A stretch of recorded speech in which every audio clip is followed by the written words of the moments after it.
Popular que me contaron cuando yo era muy chiquito. Había una vez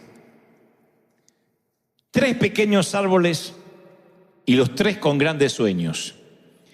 El primer árbol soñaba con ser tallado de manera de cofre, hermoso y bien ornamentado, para en su interior guardar el tesoro jamás visto por el mundo.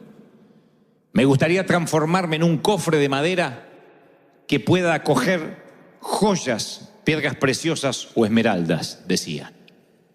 El segundo árbol soñaba con ser convertido en un gran buque, en un gran barco, pero de los grandes, que navegara los 7 mares, los 7 océanos.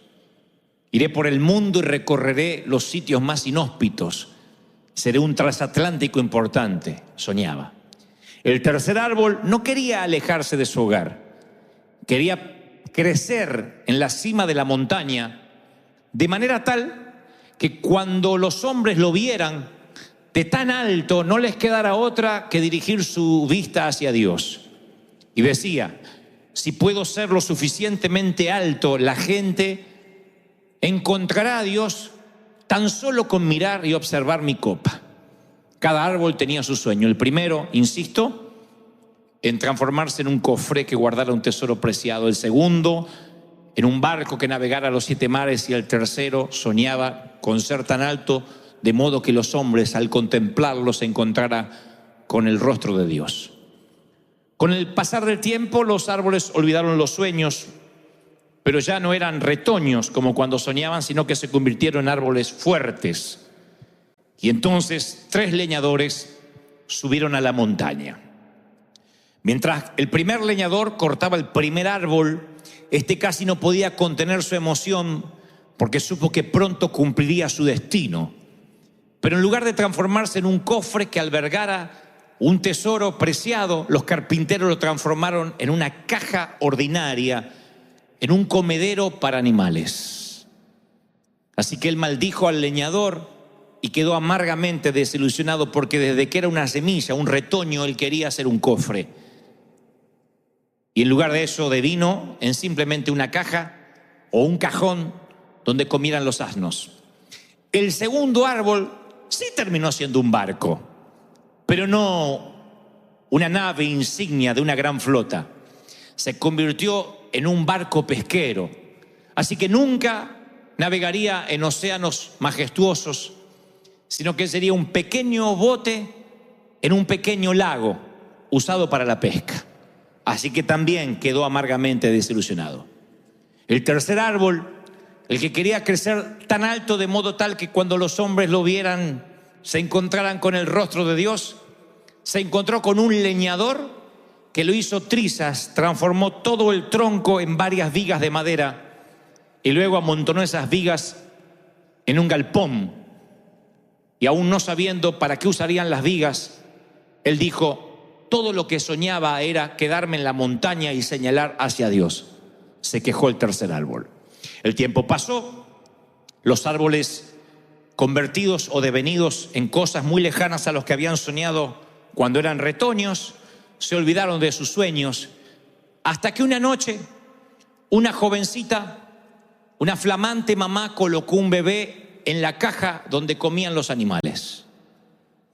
Y el primer árbol, que era el comedero del establo, supo que había cumplido su sueño, que había albergado el mayor tesoro de la historia, el Mesías hecho niño. El segundo árbol estaba un día albergando a unos pescadores. Era un simple bote pesquero y un día un hombre cansado se sube al bote, se duerme encima de él, se desata una tormenta y con su orden la tormenta se calma. Viento, aquíétate, dice el extraño. Y ahí el segundo árbol se dio cuenta de que tuvo un privilegio mucho mayor que navegar los 7 mares, que estaba albergando en su madera al creador del universo, al Hijo de Dios. El tercer árbol, un viernes por la mañana, lo pasan a buscar y no creerán el dolor que siente cuando lo arrastran por la calle y se vio transformado en un elemento de tortura. No solo eso, sino que lo llevan a un monte alto y unos soldados clavan las manos y los pies de un hombre a sus vigas de madera. Y entonces, el domingo por la mañana, cuando la tierra tiembla y el sol sale, el árbol se para con la frente en alto, sabiendo que desde ese momento, tal como había soñado cuando retoño, ahora señalaría a la gente hacia Dios. No tenía que crecer demasiado alto en la cima del monte para que ese sueño se cumpliera, sino que simplemente al transformarse en cruz, cada vez que la gente recordara su manera, su forma en la que fue tallado y crucificado el Señor allí, se conducirían hacia Dios, tal como Él lo había soñado.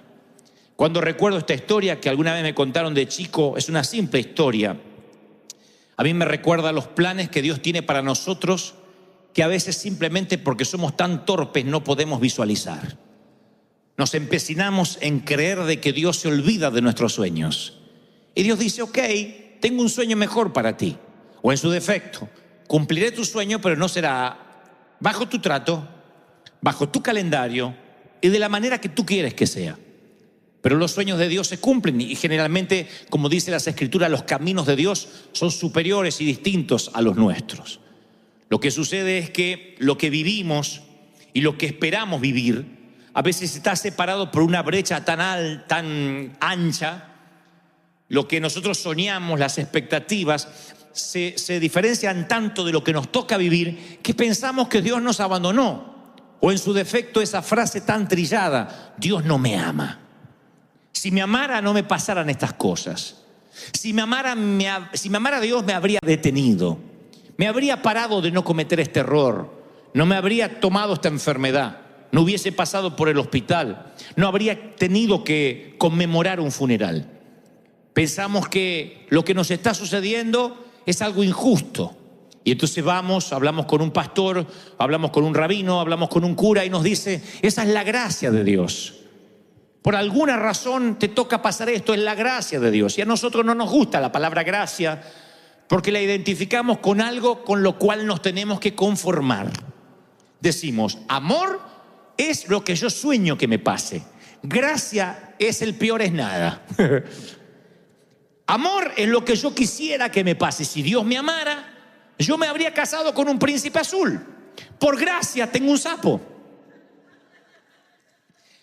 Si Dios me amara, yo tendría dinero. Por gracia estoy buscando empleo.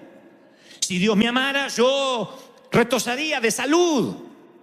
Pero por gracia tengo que estar confinado a un bastón, a la insulina. Tengo que estar confinado a una máquina respiradora, lo que sea, a un trasplante, dependiendo de médicos, de análisis, de diálisis, de quimioterapia. Siempre nos parece que, bueno, es la gracia de Dios, como diciendo es la misericordia que no te deja que te mueras. Y empezamos a interpretar que la gracia es algo con lo cual nos tenemos que conformar. Pero es lógico que pensemos eso, porque uno, como estos 3 retoños de árboles, sueña con algo que nos parece que es el ideal. Un día viene el leñador en forma de vida y nos empieza a hachar. Y los que nos convertimos después del hachazo no se parecen nada a lo que nos queríamos convertir. Queríamos ser ingenieros, queríamos ser astrónomos, astronautas, agrónomos. Y de pronto la vida nos empieza a pegar en nuestro tronco y hoy estamos muy por debajo de lo que se esperaba de nosotros o lo que esperábamos de nosotros. Y digo siempre, un día nos miramos al espejo, a los 20, a los 30, a los 15, a los 40, no sé cuándo, tenemos ese shock de mirarnos al espejo y no gustar en qué nos estamos convirtiendo. Decimos, sabes, yo no pensaba ser una mamá abandonada a los 30 años. No pensaba ser una mujer sola. Otros dicen, yo no tenía planificado a los 40 y tantos tener una quiebra financiera, estar en deuda, tener tarjetas con intereses galopantes. Otros dicen, yo no había planificado estar enfermo a esta edad de mi vida. Yo no tenía planificado una operación, una intervención quirúrgica de urgencia. Un montón de cosas que a veces llegan a nuestra vida y como los árboles nos quejamos. Uno, porque lo transformaron en un comedero de animales. el otro porque en lugar de ser un gran navío de una flota insignia es un barco pesquero, y el último porque simplemente son vigas de madera esperando transformarse en elementos de tortura. Pero los tres árboles en algún momento cumplirán un sueño majestuoso, un sueño más grande que lo que ellos tenían. En la vida es exactamente igual. Hay un momento que no nos gusta lo que nos está pasando y entonces decimos: Dios me dejó de amar. Claro, porque nuestros tiempos no son los tiempos de Dios. Si pudiéramos ver nuestro futuro, estaríamos en paz. Pero Dios no deja eso librado al azar. Más de una vez las Escrituras dicen: no te preocupes por el mañana. Bástate el día con el afán de hoy. Mañana no te preocupes por lo que vas a comer, ni por lo que te vas a vestir. Lo dice como un papá. La Biblia te lo dice tal cual, con esas palabras. No es metáfora, es literal. No te preocupes por cómo te vestirás mañana. Ni Salomón con toda su gloria, ni con su majestuosidad se viste como los lirios del campo.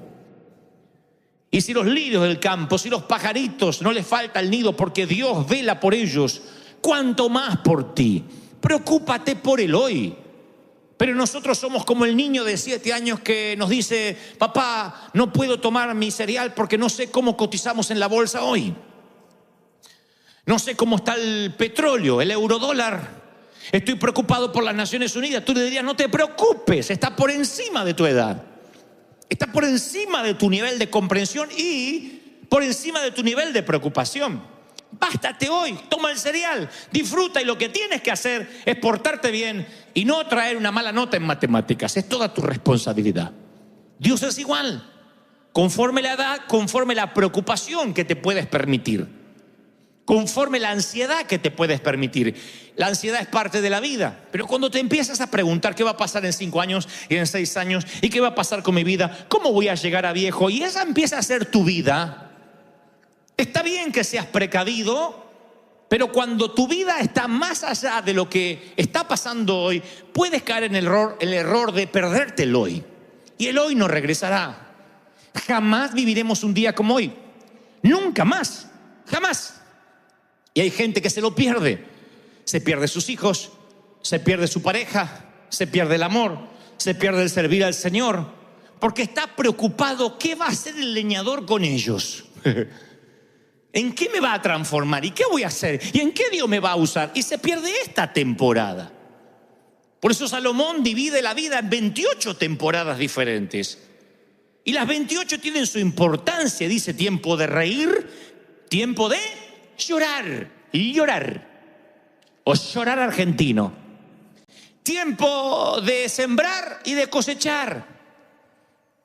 Tiempo de gritar, tiempo de abstenerse de gritar. Cada temporada tiene un significado. Algún día les predicaré sobre cada una de ellas. Y verán que Dios dispuso mínima 28 temporadas para disfrutarlas, para vivirlas o para procesarlas. Estás en luto, es el tiempo de luto. Procésalo. No te apures en reír. Habrá tiempo de risa. Te estás riendo, no te empieces a amargar. No hagas como las madres de antes. El que mucho se ríe, pronto llora, decía la vieja. Y te amargaba la risa. Mamá tenía un pronóstico de amargamiento. No sé por qué las madres le temen a la felicidad. La mucha felicidad las pone nerviosas. Mucho griterío allá afuera. Estamos jugando más. Sí, alguien se va a romper la cabeza. Alguien se va a terminar mal. Yo sé cómo termina esto. Sigan jugando y riéndose como bobos. Ya se van a romper la cabeza. ¡Bum! ¿Qué dije? ¿Una necesidad de ser profeta veraz tiene? Ahora, cuando esas cosas pasan, cuando esas cosas suceden, cuando nos toca una temporada y no la podemos disfrutar o no la estamos viviendo bien, nos podemos perder el presente por esperar el futuro, por esperar en lo que va a pasar mañana. Y este es el día que ha hecho el Señor. Dile al que está a la derecha y a la izquierda: este es el día que ha hecho el Señor. Dile, vamos, sacúdalo, diga: este es el día. Disfruta tu día. Este es el día que ha hecho el Señor. ¡Aleluya!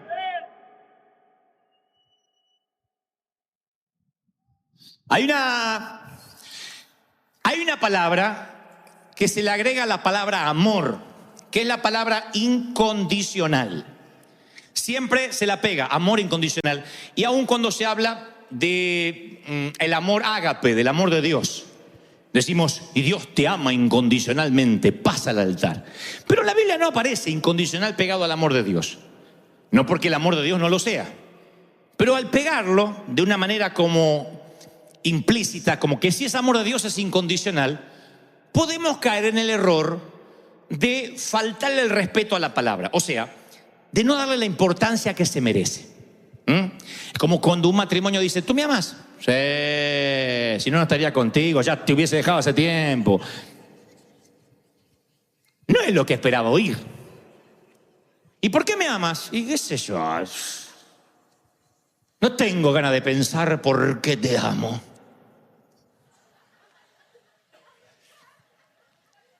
Usted no puede llamar a eso amor. Bueno, el amor incondicional de Dios a veces, amor incondicional suele hacer que pensemos que Dios te ama porque está obligado a amarte. Es incondicional, ya está. Con gusto te fulminaría, pero te ama incondicionalmente. Como un juez, por ejemplo, que firma la libertad de un preso que cumplió con su condena social. Pagó su deuda con la comunidad y entonces el juez tiene que otorgar su libertad. Pero ese juez que firma, por ejemplo, no tiene emociones involucradas en el asunto. No llega a la casa el juez después de liberar a muchos y dice, hoy liberé a otro, hoy condené a 3. No creo. Lo más probable es que un juez le diga a la esposa, no hablo de trabajo aquí, bastante estrés tengo en la corte. No está involucrado emocionalmente con el preso o con el condenado. A veces pensamos que Dios es un juez similar. Bueno, está bien, por la sangre de Cristo te perdono, y si no me queda otra que amarte, ¿cómo no te voy a amar? Sin embargo, yo voy a las Escrituras y veo a Abraham, un hombre de fe. Dice Abraham, el padre de la fe. Miren el nombre que le dan al profeta, el apodo, padre de la fe. ¡Ja! Si la fe tuviese paternidad, este es el hombre, el que le da el apellido a la fe. Abraham es igual a fe. Pero voy a la vida de Abraham y para salvar su pellejo miente, no una vez sino 2, en un lapso de varios años. Para salvar su pellejo miente respecto a su mujer, entre otros errores que cometió. Sin embargo, Dios dice, es el padre de la fe. Moisés mata a un hombre, un asesino. No va a la cárcel, se esconde. No obstante, además de eso, un día desobedece a Dios públicamente. Y después Dios lo honra apareciendo en el monte de la transfiguración junto al Señor, al lado de Elías. Y Moisés, para los judíos, para los mesiánicos, para todo el mundo, Moisés es el prócer de la Biblia. David comete adulterio, tapa el adulterio con un asesinato.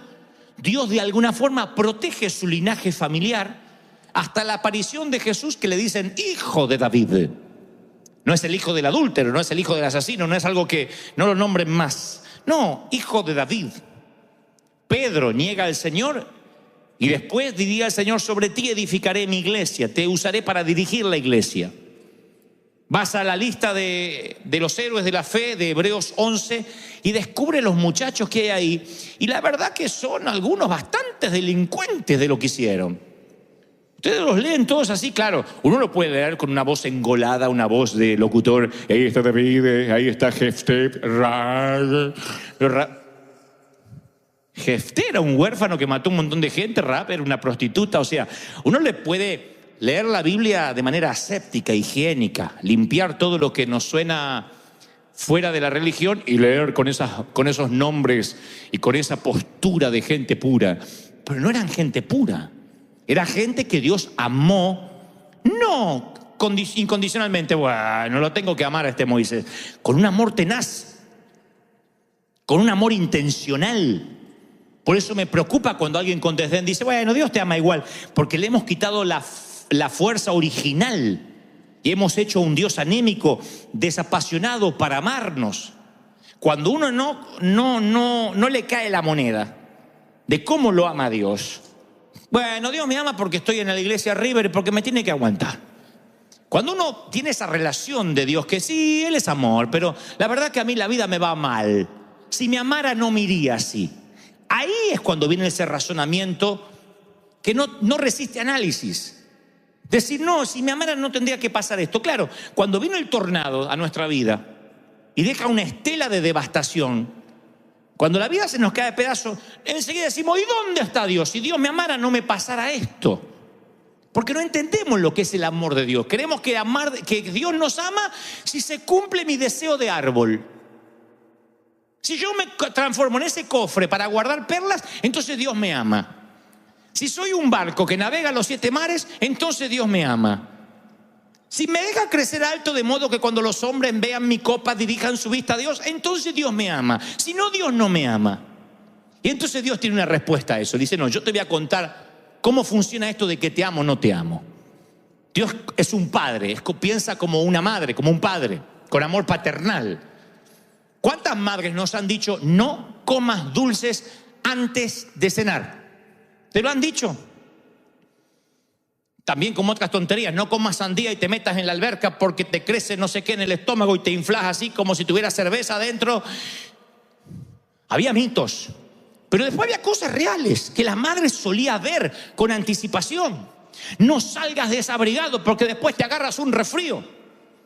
Y uno tomaba esas restricciones, esas órdenes como no me ama. Me tiene harto la vieja. Me quiere controlar, y eso que no había celular en nuestro tiempo, pero te controlaban telepáticamente. Vos sentías la voz de tu madre adentro de la cabeza. Empezaba a llover, estabas sin el suéter y tu madre adentro te decía, te lo dije, te lo dije, te lo dije.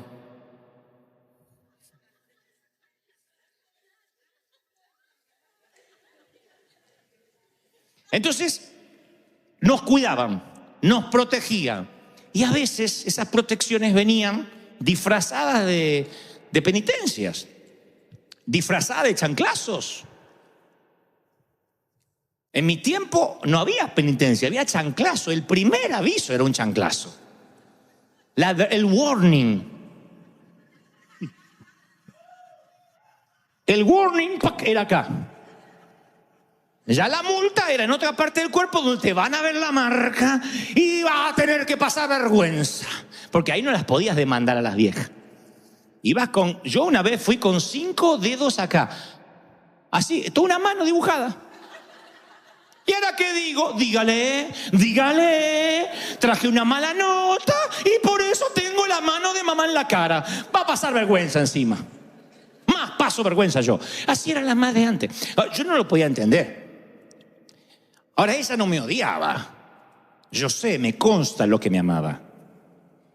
Pero ella entendía que para poner un hombre de bien, con la psicología tal como la entendía,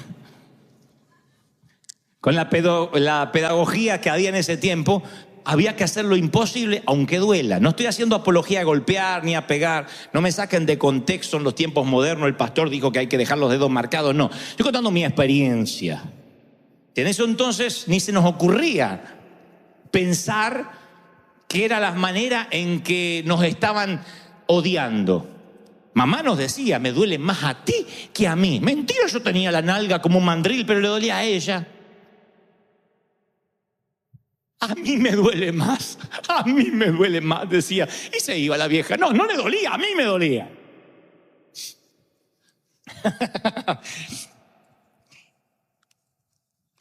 Entonces, Dios envía a los leñadores de la vida y llegan en forma de chanclazo. No nos gusta. Y decimos, Dios no me ama. Dios no me ama, Dios tiene algo contra mí, algo malo hice. Entonces echemos un vistazo, vamos a lo básico. San Juan 3:16, el versículo que le enseñamos a los niños desde la escuela dominical. De tal manera amó Dios al mundo, que ha dado a su Hijo unigénito para que todo aquel que en Él crea no se pierda, mas tenga vida eterna. Pensemos un minuto. ¿Cómo envió a su Hijo? No lo envió con trineos, no lo envió vinieron con algunos alces, con algunos renos y cayó como un regalo, ni tampoco como un héroe de Marvel. ¡Oh! A salvar el mundo. No vino así. ¿Cómo lo envió? Mandó a su Hijo unigénito para que le flagelen la espalda, le arranquen las barbas, para que lo torturen, lo desnuden, para que le coloquen espinas en la cabeza, para que lo maten de a poco, para que sufra el peor dolor que un ser humano jamás soñará. Porque de tal manera te amó que dio a su hijo. Piensen, papás y mamás, ¿darían su hijo por amor a alguien? Yo puedo amarte mucho, pero me dices, ¿darías tu hijo? ¿Darían vuestro hijo, Megan, Jason, Kevin, Brian? ¿Darían alguno de sus hijos? ¿Lo pueden matar? Sí, mátenlo por amor a ti, ¿o no? En ese orden, en esa línea de pensamiento, mi amor tiene un límite. Hasta mis hijos. Después no. No podría soportar el dolor de ver que torturan, matan a mi hijo para salvarte a ti de la cárcel. Mira, estoy pagando una condena, metí la pata, pero si tu hijo se hace cargo de mi condena, pasa que yo violé a unos menores. Y sé que si voy a la cárcel me van a violar, me van a torturar. ¿Podrías mandar a tu hijo que se haga pasar por el violador, que diga que fue él? Así yo me puedo congregar, tener una vida nueva. Lo único que tiene que decir que él estaba en el lugar del crimen y él que lo metan preso y lo torturen y le peguen en la cárcel. Oh, sí, porque te amo, ahí mando mi hijo. No recita análisis. Así te ama el Señor. No es, bueno, te amo, ¿qué va a hacer? No es un amor incondicional con desdén. Te ama. Entonces, cuando la vida te golpea, cuando te pasan cosas, cuando el leñador viene y te da el chanclazo, no tengo derecho a decir, Dios no me ama a mí. ¿Qué? Después de haber mandado a su hijo, ¿estás diciendo que Dios ama menos a su hijo que a ti? ¿Que Dios ama más a él que a ti? Mandó a su hijo y ninguno de nosotros daría a su hijo por nadie. A mí me dicen, ¿mandarías a tu suegra a la cárcel para...? Bueno, de tal manera amó Dios al mundo que ha dado a su suegra.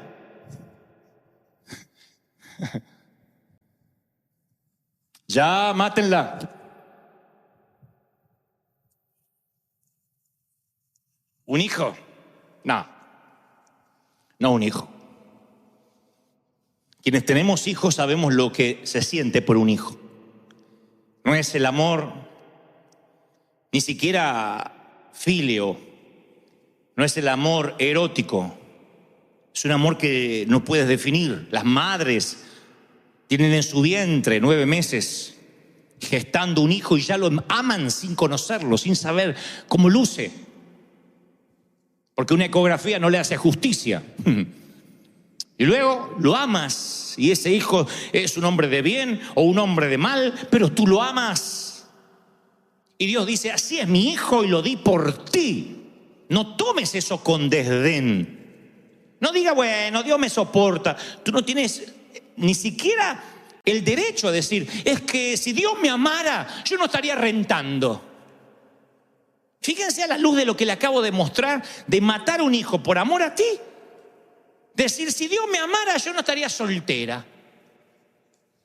Yo creo que Dios me olvidó. Diga que Dios no nos toma en serio.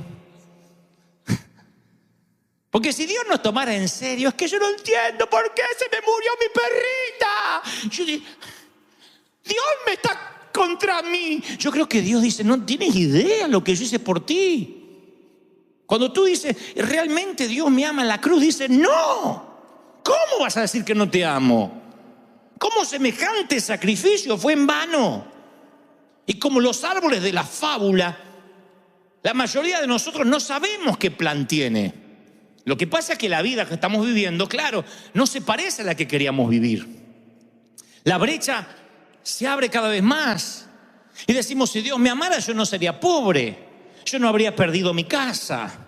Si Dios me amara, yo no tendría ese marido, esa mujer. Si Dios me amara, yo no tendría documentos. Ya llevo varios años y estoy indocumentado. ¿Ven? Dios se olvidó de mí. ¿Cómo vas a decir que Dios se olvidó de ti por un mugroso documento? Está bien, no es lo mismo ser indocumentado que ser ciudadano, pero por Dios, cuando lo comparas con la cruz, es un mugroso documento.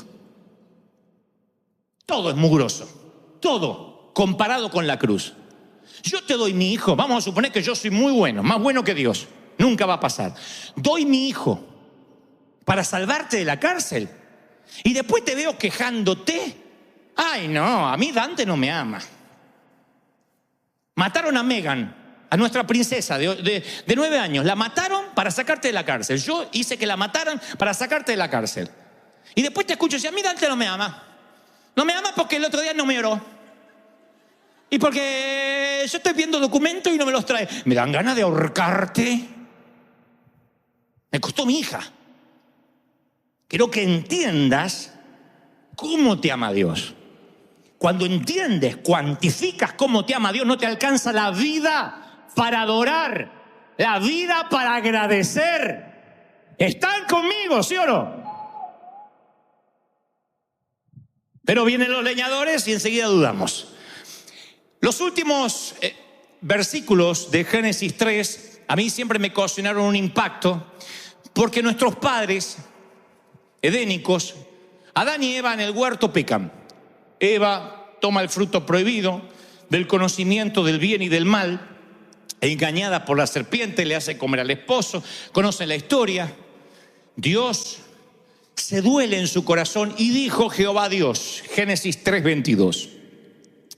He aquí el hombre es como uno de nosotros. ¿A quién se lo dice Dios? Al Hijo y al Espíritu Santo, la Trinidad. Cuando habla de nosotros, están los tres en una mesa directiva y dice, he aquí el hombre ahora es como uno de nosotros, porque sabe el bien y el mal. O sea que Dios los creó, nos creó, sin el conocimiento de la maldad. Por eso no se dan cuenta que estaban desnudos, eran como animalitos en ese sentido. Había una inocencia edénica. Cuando se dan cuenta que están desnudos, el primer alerta de que ahora estaban conociendo lo que estaba mal y lo que estaba bien. Una de las cosas que no tenían ellos conocimiento, no había una parte cognitiva de su cerebro para entender lo que era la vergüenza. Ahora entienden lo que es la vergüenza. Entonces Dios dice, estas emociones nuevas yo no se las di a ellos. Comieron del árbol del conocimiento del bien y del mal. Que no alargue la mano ahora y tome también del árbol de la vida y coma, porque ahí va a vivir para siempre. O sea, había un árbol del conocimiento del bien y del mal y había otro árbol de la vida, que si comían del árbol de la vida no iban a morir jamás. ¿Qué hizo Dios? Lo sacó del huerto para que labrase la tierra. Echó pues fuera al hombre y puso al oriente del huerto de Edén querubines y una espada encendida. No imaginen Star Wars, sino un ángel con una espada de fuego.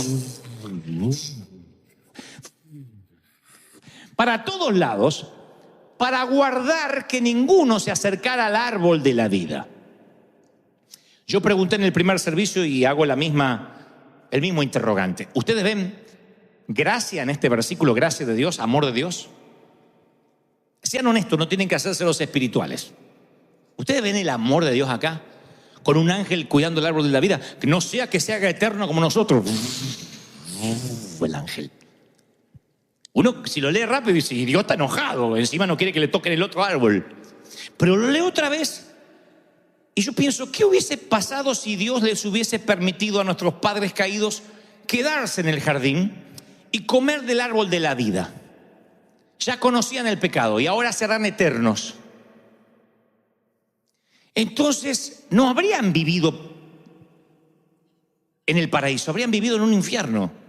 Habrían sido eternamente rotos, eternamente quebrados, eternamente miserables, eternamente arruinados por la culpa y vacíos, muy vacíos, llenos de penas, de amargura, de resentimiento. Tenían que morir para poder renacer, para Dios le diera una nueva oportunidad. Si ahora que habían metido la pata, iban y comían del otro árbol, se iban a hacer eternamente metedores de pata. Eternamente pecadores. Y si el grano no cae a la tierra y muere, no puede llevar fruto. Lo que trato de decir, ¿puede la muerte ser un regalo de la gracia de Dios? Sí. Si no mueres, ¿cómo vas a nacer otra vez? Si no mueres, ¿cómo te encuentras con Cristo? Sin embargo, nosotros, torpes como los árboles del cuento, cuando la muerte golpea en casa, Dios me dejó, ¿por qué Dios me hace esto? Porque es un regalo de gracia, aún la muerte. No la queremos, no estamos apurados, pero cuando llega, no es que Satanás metió la cola. ¿Puede ser que la muerte sea la gracia con un disfraz? Sí. Yo le llamo gracia de Halloween, o como dice este mensaje, el título, los disfraces de la gracia. Es la misma gracia de Dios que se disfraza. A veces la gracia viene en un disfraz que no nos gusta. Los árboles vieron a la gracia llegar disfrazados de leñadores. Y el leñador que convierte a uno de los árboles en vigas y los amontona en un galpón, ese árbol convertido en vigas, que terminará siendo una cruz, maldice al leñador, no sabiendo que el leñador viene enviado por Dios, disfrazado de leñador, con un plan diferente al que tú tendrías para tu propia vida. ¿Tiene sentido lo que trato de decirte? Eso es la vida. Son disfraces. La palabra dice que es la multiforme. Pedro dice es la multiforme gracia de Dios. Multiforme. Hay versiones que dicen la gracia de Dios en sus diversas formas. Hay algunas que son conocidas. La gracia nos justificó de los pecados, dice Romanos. La gracia nos da consolación eterna. La gracia nos da esperanza, dice Pablo a los tesalonicenses. En cada caso la gracia lleva un disfraz levemente distinto. Pero la gracia no siempre tiene la apariencia que esperamos. Yo estaba en el servicio anterior que hace muchos años me empezaron a llamar para que yo tuviera el protagónico de una novela. ¿Sí o no? Era así. Entonces me dijeron, queremos que seas el actor de una novela. Una novela que se iba a emitir, se llamaba El Capo. Su personaje...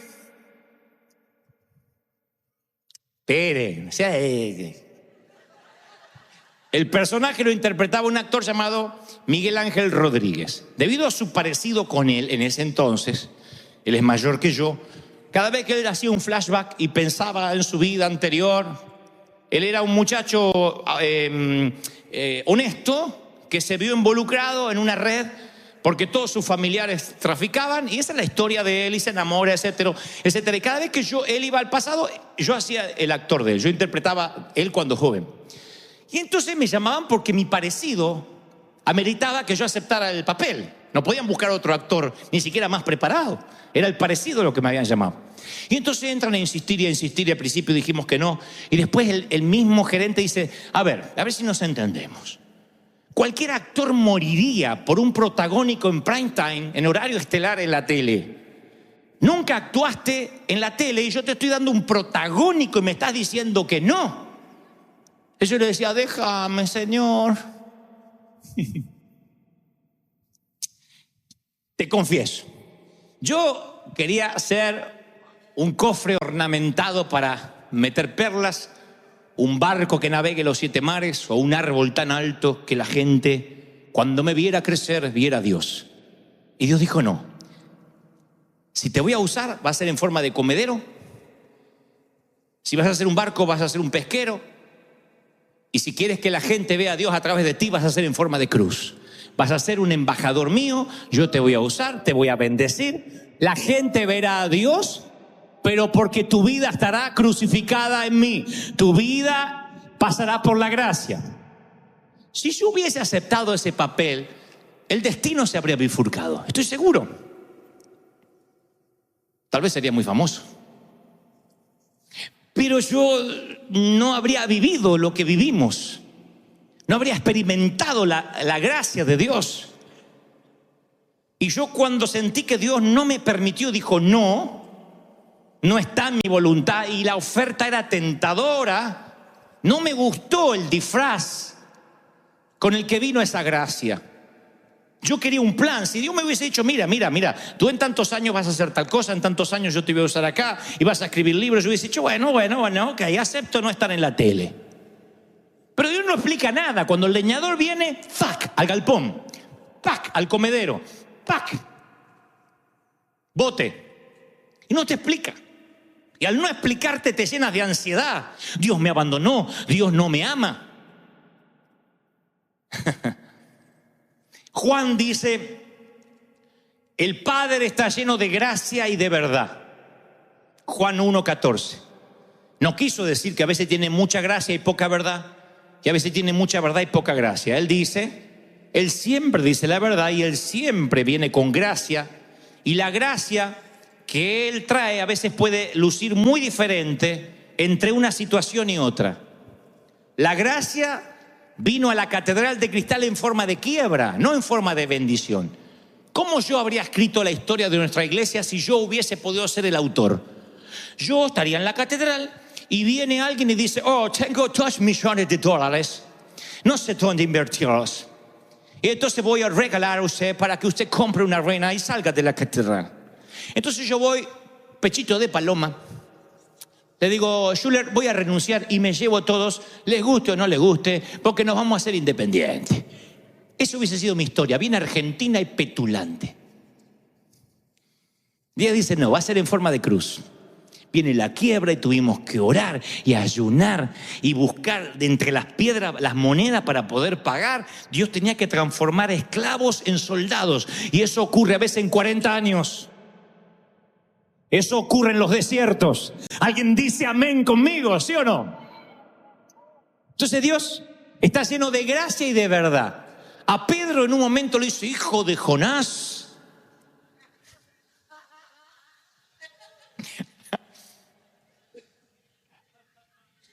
Tú esto no lo sabes por tu propia boca.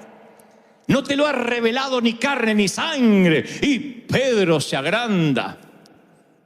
Al tiempito después, creo que por la cronología bíblica, porque le dice: esto no te lo reveló ni carne ni sangre, se lo dice en Mateo 16, 17. Después, al poquito tiempo le dice: vete de aquí, Satanás, a Pedro. Me eres de tropiezo porque no pones la vista en las cosas de Dios. Del bendito seas al quítate delante de mí, Satanás. Yo digo: uy, tuvo un mal día Jesús, un desfasaje hormonal. La primera frase está cubierta de gracia, la segunda no. No, son 2 tipos de gracia, son 2 tipos de situaciones diferentes, necesitando gracia diferente. Yo recuerdo momentos muy tiernos con mi mamá, que me decía chiquito y me tocaba la cabeza y me cosía el botón que me había caído, y para mí eran los momentos de ternura. Y después la vieja con el chanclazo, en una me amaba y en otra me odiaba. O tengo que creer que eran diferentes tipos de gracia conforme la situación. En una necesitaba que me cosan el botón, en otra necesitaba que me dejen la nalga como un mandril. La vida, a veces vamos a sentir las correcciones. No desmayes cuando eres disciplinado con Él, porque Dios al que ama, ¿qué dice? Disciplina. Y hay cosas que nosotros entendemos por rigor. Ojalá entendiéramos por la buena. Y no me miren con cara como diciendo: yo sí entiendo por las buenas. No, porque eres como yo. Hay cosas que las entendemos con rigor. Hay cosas que se nos marcan a fuego con fuego. Y hay cosas que Dios nos habla tiernamente y la entendemos, pero cuando se trata de decisiones, cuando se trata de cambios, Dios nos tiene que mover a veces el nido. David Cho cuenta en un libro maravilloso llamado justamente Maravillosa Fe, que los pichones de águila no vuelan por sí mismos, y las madres saben que eso ha de ocurrir, porque el nido es muy confortable. Y los pichones de águila podrían quedarse ahí hasta ser adultos. Muchos padres saben de esto. Es tan confortable el nidito que el nene con 44 no vuela. Vamos a volar, a volar.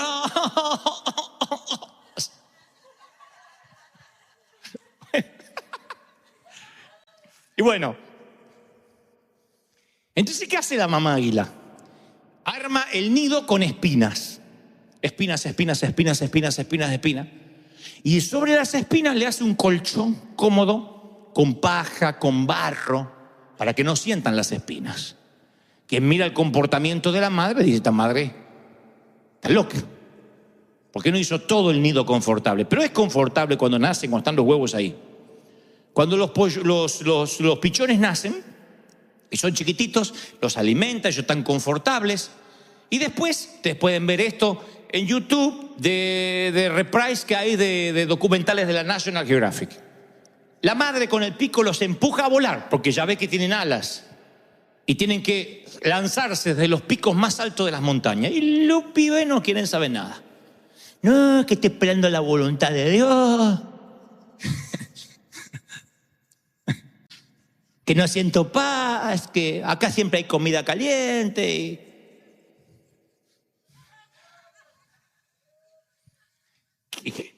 Que nos enseña en la naturaleza lo que hace la mamá águila. Saca lo confortable con el pico, saca la paja, saca el barro y se empiezan a lastimar. Y es un griterío. ¡Ah! Ustedes ven en el documental que los aguiluchos empiezan a lastimarse, se empiezan a clavar. Y tienen dos opciones, o una muerte segura o una muerte probable de tirarse a volar. Si se queda, se mueren. Alguien está hablando, Dios, que tiene que cambiar el colchón.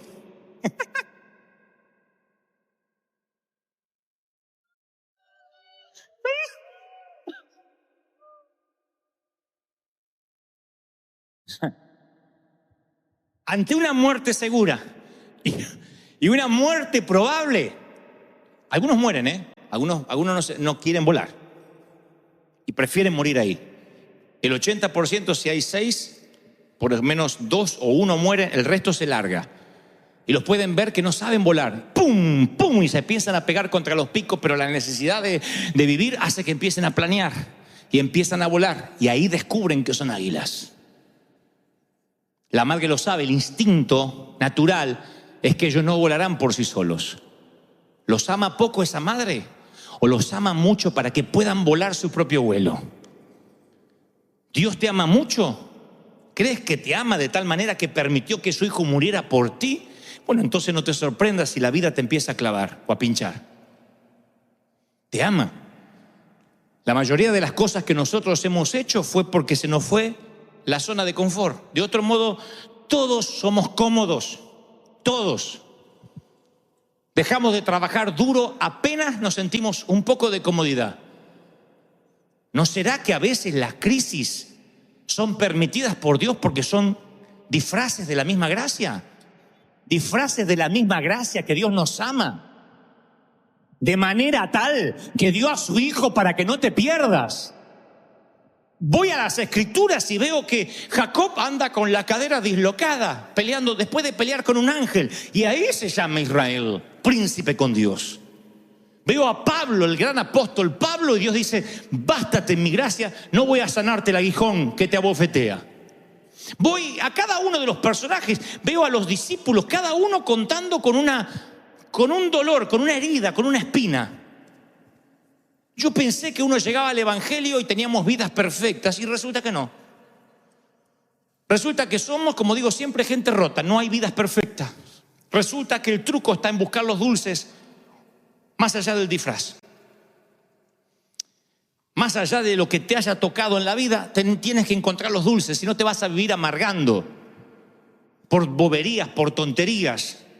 Decía en el servicio anterior, si te amarga un vaso roto, una taza de café sucia en tu casa, si te amarga que le falta aceite al auto, lo que sea, si eres varón o mujer, si te amargan las tonterías, si las tonterías están dentro de tu radar de amargura, te hacen falta problemas reales.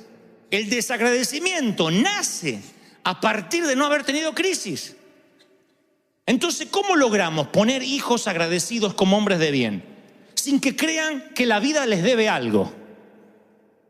Porque quieren un auto y si podemos se lo compramos en cuota, nos endeudamos hasta acá y le compramos el auto al nene para que no se traume. Cuando a él le empiece a costar algo en la vida, va a decir: Dios me dejó de amar. Entonces nuestra responsabilidad es que tengamos el confort, pero que no nos olvidemos de quién proviene lo que tenemos. Nabucodonosor se llena de orgullo y dice: qué gran rey soy, miren todo lo que he logrado, y pierde la noción, pierde su juicio cabal, y por años queda como un antisocial, como un rebelde, como una bestia, pastando como un buey, dice la Biblia. Y él dice: más recuperé la razón y tuve más gloria que antes. Cuando dice eso, uno dice: este tipo no aprendió nada. Pero luego dice: pero ahora sé de dónde proviene lo que tengo. Ahora sé cuál es la fuente de mi riqueza, y que Dios bendice al que quiere bendecir. Es el corazón agradecido lo que agrada a Dios. Ni la abundancia ni la pobreza. La abundancia no es que estás mal y la pobreza que estás bien, ni viceversa. Es reconocer de dónde proviene el favor que tienes. Y Dios dice, mientras que tú reconozcas de dónde viene el favor, yo te voy a bendecir, te voy a abrir puertas, te voy a dar. ¿Están conmigo? Ahora, ¿cómo nos fundamentamos en la vida? Voy a terminar. ¿Cómo nos fundamentamos en la vida? Entendiendo que las espinas, que los leñadores, son parte del trato de Dios. ¿Me vas a decir, piensas, que aquella muerte me dio algo, un valor agregado, aparte de dolor? ¿Estás por decir que mi divorcio de alguna forma me ayudó en algo con todo lo que tuve que atravesar? ¿Que aquel abuso fue permitido por Dios de algún modo? Bueno, no voy a responderte yo, dejaré que lo haga Pedro. Pedro dice, en su bondad, Pedro 5:10, primera de Pedro 5:10, en su bondad Dios te llamó para que participes de su gloria eterna por medio de Cristo. Entonces, después que hayas sufrido un poco de tiempo, te dará 4 cosas. Te restaurará, te sostendrá, te fortalecerá y te afirmará sobre un fundamento sólido. Lo diré otra vez. Después que sufras un poco, después que las espinas te lleven a volar contra tu voluntad, te restaurará, sostendrá, fortalecerá y afirmará. Y cada palabra que Pedro usa es un cuadro vívido que respalda lo que dice. Restaurará. La palabra en el original griego es kartasein. Es la palabra que se usa para remendar redes. La palabra que se usa para reparar una fractura. Dios dice, a través del leñador, yo voy a reparar el carácter que tienes. Va a remendar las heridas, las va a tapar. Se dice que el compositor inglés Sir Edward Elgar, en cierto momento escuchó a una niña cantar una de sus obras. La niña tenía un registro excepcional, una técnica casi perfecta, y él dijo lo siguiente, es una frase acuñada por muchos músicos a partir de él. Él dijo, aunque canta bellísimo, no cantará asombrosamente hasta tanto alguien o algo le rompa el corazón. Y cuando la niña se transformó en una adolescente y en una joven, se enamoró y le rompieron el corazón, su voz mejoró notablemente, porque este compositor solía decir que el sufrimiento es una circunstancia que te agrega, te añade gracia, de modo que ninguna otra cosa en la vida te la podría agregar. Una persona que ha perdido seres queridos, sus ojos, luego del dolor, se llenan de dulzura y comprenden a otras madres que sufren lo mismo, la comprenden. El abrazo de alguien que sufrió, el abrazo empático de alguien que pasó lo mismo, no es igual que aquel que no lo pasó. ¿Has estado en un funeral? Cuando uno va a un funeral, el único abrazo que te calma es el que fluye la misma sangre que tú. Porque cuando está tu mamá en un ataúd, el único abrazo que logra que la tristeza amaine un poco es el abrazo de un hermano que dice mamá. Y para él también es mamá. No es lo mismo la vecina, ay, qué buena señora que era su mamá. No es lo mismo la comadre que no se visitaban en 30 años, ay, vine apenas me enteré, que las lágrimas de tu hermano, de tu hermana, que lloran el mismo padre. ¿Sí o no? ¿Qué se produce? Que tú te conectas mucho mejor a través del dolor que a través de la alegría, mucho mejor. El dolor conecta. ¿Saben por qué esta iglesia está tan conectada? ¿Saben cuándo esta iglesia estuvo lista para vivir lo que estamos viviendo? Cuando me dijeron esa frase, pastor, aunque no nunca nos dé techo el Señor bajo un árbol, vamos a seguir congregándonos si la presencia no nos deja. Ese día el sufrimiento nos hermanó. Y oigan, por eso los soldados, los veteranos de guerra defienden a los propios porque estuvieron en la misma línea de batalla. Porque ahí no te hermana el uniforme ni la bandera, te hermana el sobrevivir y te haces hermano. Dicen que los lazos de los soldados que estuvieron en la batalla son más fuertes que la de un hermano. Por eso David y Jonathan se amaron tanto, porque compartieron batallas. Y cuando tienes que poner espalda con espalda y pelear y defenderte, algo te hermana. Por eso Pedro dice literalmente, restaurará. ¿Cómo te restaura el Señor? A través del dolor te restaura, te hermana, te hace entender a los que sufren, te hacen que no te olvides de dónde saliste. Luego dice esterixen, la palabra sostendrá. Ahí la palabra esterixen es sólido, como el granito. Porque que te rompan el corazón provoca dos cosas: o que te desmorones o te hagas sólido. Pero no el corazón de piedra, sino que se te hace piel de rinoceronte y corazón tierno, no al revés. Y cuando se te hace sólido, ninguna cosa te voltea. Pedro dice, no solo te va a sostener, te va a fortalecer. Stenium es la palabra en griego. O sea, te va a llenar de fuerzas. Si tu llama es débil, viene un viento y la apaga. Pero si la llama está más o menos encendida, viene un viento y se enciende más. Los que hacemos asados argentinos lo sabemos. Viene un viento y enciende más, te incendia el asado. Pero si la llama es débil, te la apagó. Si tu vida es débil, si tu fe es débil, ay, me duele la cabeza, ¿no tendré un tumor? Se la apagó la poca fe que tenía la condenada. Y finalmente afirmará, temelium, que significa sentar los fundamentos. Te hace unos fundamentos. Cuando uno descubre las grandes verdades de la vida, de qué se trata el juego de la vida, te hace unos fundamentos. Apenas uno descubre de qué se trata el juego de la vida. Yo te voy a decir, la vida no es el juego de la oca. La vida, el juego de la vida es, el principio de la sabiduría es lograr mirar en perspectiva tu propia vida, hacer círculos y en esos círculos meter la gente importante, la menos importante, la que no te tiene que afectar, las cosas importantes, las cosas menos importantes, las que no te tienen que interesar. Diferentes círculos. Ese es el principio de la sabiduría. Cuando ustedes ven a alguien joven pero que parece sabio, no es porque tiene más dinero o más educación, sino porque trazó círculos, como hizo el Señor. Él tenía a los discípulos, a los 12, tenía a los 3, al 1, a los 3, a los 12, a los 40, a los 120, a las multitudes. Y cuando los fariseos le decían algo, no estaba en su círculo. Entonces su radar solo estaba ocupado de las preocupaciones reales, de aquellas cosas que se tenía que ocupar, no preocupar. Cuando uno se preocupa, la mente se divide literalmente en lo que va a pasar, en lo que pudo haber pasado, y te pierdes el presente. El secreto de la vida, insisto, es decir, a partir de ahora mi vida es todo lo que tengo. Tengo que servir a Dios, tengo que valorar a mis hijos, tengo que amar a los míos. No me voy a preocupar por boberías.